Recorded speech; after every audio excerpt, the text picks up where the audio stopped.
How are we doing, YouTubers? Today we are going to be taking a look at 10 essential chords for rockabilly. If you're getting into rockabilly, or even if you're an experienced player, check out this video because you might have something to contribute for everyone else actually. But if you are getting into it and you just want a handful of chords to play around with, this video is for you. I'm actually going to put the chords up here on this video. Usually I keep tabs and charts for Patreons only or for website members, but today I thought it would be fun just to share it with everyone, get some people into this wonderful genre of music. So we're going to go through, like I said, 10 chords for rockabilly. So let's get started. We're going to be using the A major chord and the D major chord as our bass. So I'll put them up, A major and D major. Okay, now anything we do on the D chord, we can move up to the E chord. Okay, so we want to think about this in terms of a 1-4-5 progression because that's the most common thing that we see in rockabilly, especially early rockabilly.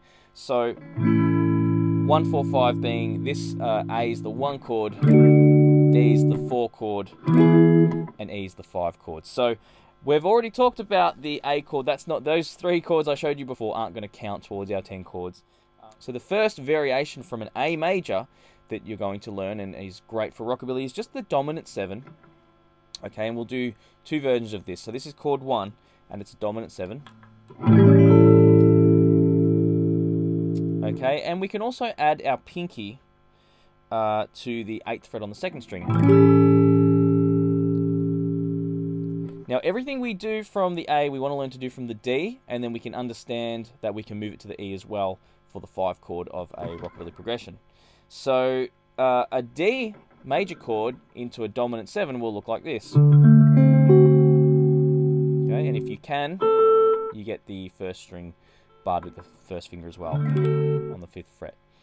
So from here, that's the D9. We've got an A9 and a D9, and if we want, we can move that D9 to an E9. Okay, so that's chord 2.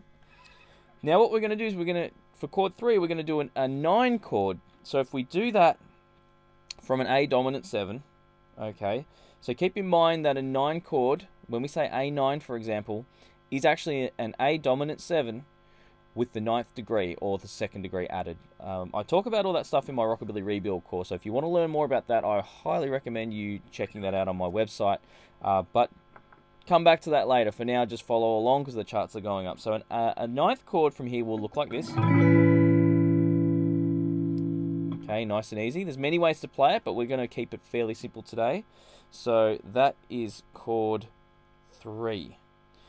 Chord 4, we do the same thing from a D standpoint, a root 5, but that's going to look like this.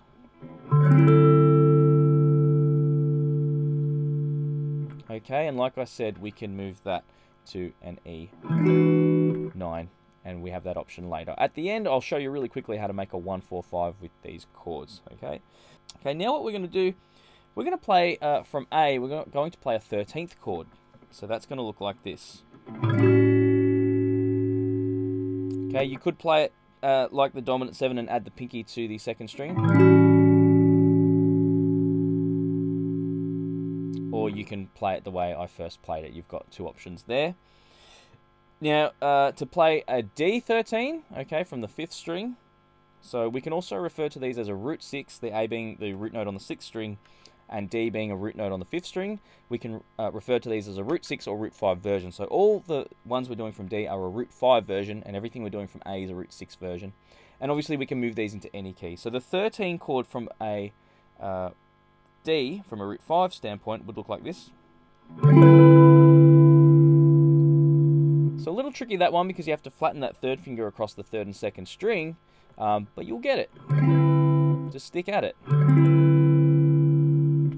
And as I keep mentioning, we can move that up 2 frets, and that's an E13. So chord 7 will be a variation of these root 6 and root 5 shapes, but what we're going to do is drop the 6th string and the 5th string. We're going to play a little higher up the guitar, and it gives us a little bit more freedom, and it's a bit bright and twangy. It's a really cool thing. You'll see a lot of rockabilly players using this. So we're going to play a 13 chord, only this time it's going to look like this. So we You can see we've dropped the 5th string and the 6th string. And this is still an A chord, even though we can't see the A note. We can sort of trust that the A happens up here on the 5th fret of the 6th string, but there's probably a bass player using it. Or you can even use the open 5th string. In this example, you can use the open string. There are examples where, obviously, if it's a B flat, for example, can't use the open string, but here we could. But it's a great sound playing those higher notes. So that's number 7. And then the D13, where we've dropped those lower strings, is going to look like this.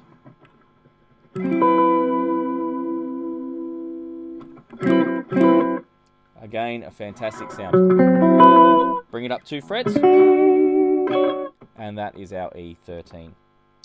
Okay, so number 9, and this one is, if you've come this far, congratulations, but this one is a little bit more complicated. So what we're going to do here is, let's take the A7 chord, and we're going to drop, okay, we're going to drop the 6th string and the 5th string, but we're still barring the 5th string there, and we're going to put the 3rd finger on the 6th fret of the 1st string.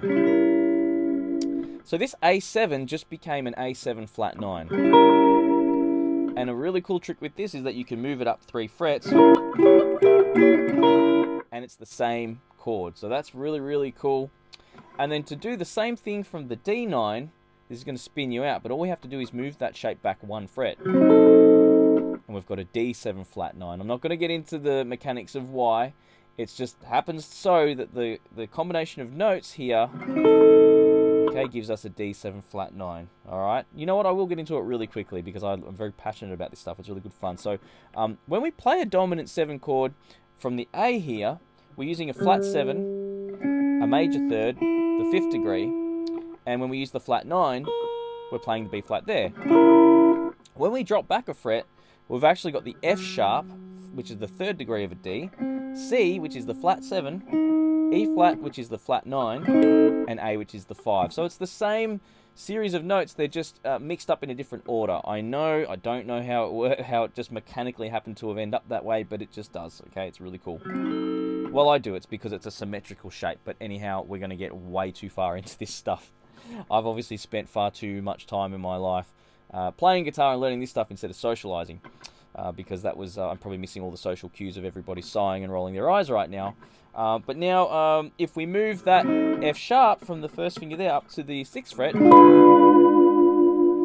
that is also a diminished chord, sorry, it's the diminished shape, but that's the E7 flat 9, okay? So we've got the A7 flat 9, D7 flat 9, and an E7 flat 9. Okay, now you have to use those very sparingly, but the way you would use them is if we were...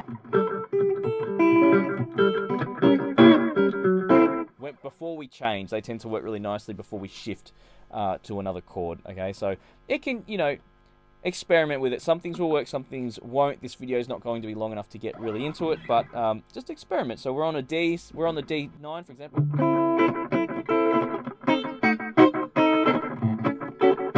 You can see they sound really nice as we kind of, you know, create a bit of tension before we change chords. So that was 9 and 10, by the way. I hope you enjoyed this video, and I hope you've got a few new chords to play around with. Please check out my other videos and consider supporting the channel via the Patreon. I really appreciate it. And I also want to thank Larry, who recently joined the Patreon for a year on the top tier, which really helps out. Actually, you pretty much paid for that light, Larry. I really appreciate it. So, guys, thank you so much for watching. I will see you in the next video.